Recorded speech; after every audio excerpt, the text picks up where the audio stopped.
All right, let's do external anatomy of a bullfrog. I always feel a little bit bad for these animals because I really like frogs.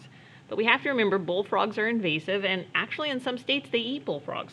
The legs are supposedly very yummy and good to eat. So I've never eaten bullfrog, but these are preserved, let us not forget. And so let's look at the external anatomy, and we'll start at the head. I'll make sure I'm in focus. And looking at his cute little face, I can definitely see, where's my pointer? Here it is. Okay, so I always kind of find the eye first, right? So there's the eye, and then right in front of the eye, there's an opening. That's the external nares, or excuse me, the nostril. I see his mouth here, it goes all the way along, okay? Nostril, eye, tympanic membrane. Okay, that's his ear, so something different than the fish. Tympanic membrane. When we're looking at their legs, we're going to have, of course, the foot. And then we have the forearm and the upper arm. Well, it's from the elbow up, right? So it's smaller, upper arm, forearm, upper arm. If we're looking at his back leg, we see again the foot, nice and large. And then we're going to have the shank. The calf is called the shank. And then the thigh. The cloacal opening is right about here.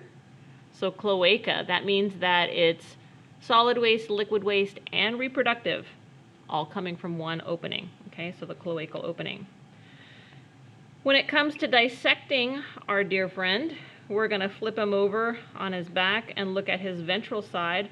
I am going to make 2 cuts on his mouth to open up his jaw so I can do internal anatomy of the mouth. His mouth, he's been preserved with his mouth closed, and so opening it is really tough. So if I cut the bone of the jaw on each side, it allows it to open up. And then I am going to start by cutting, doing just a ventral cut along here with my scissors or scalpel.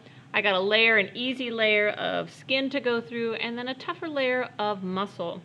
These are bony, and so I am going to remove part of the pectoral girdle so that I can see it, because I want to be able to see the heart and lungs up here. But that means I have to remove some bone, and so often I want to make sure to, I don't want to dull up my scissors by trying to cut through the bone. I'm going to look at my skeleton, and I'm going to know where the bones connect, and I'm going to cut through the joint. It just makes it a lot easier to cut through that pectoral girdle. I'm not going to need to worry about the pelvic girdle. I can cut down around and I'll be able to see all the internal structures doing this kind of removing. And I'm going to remove this whole circle of both skin, muscle, and bone so that I can see the internal anatomy. So I'm going to do that and come back, and we're going to discuss the internal anatomy of the bullfrog.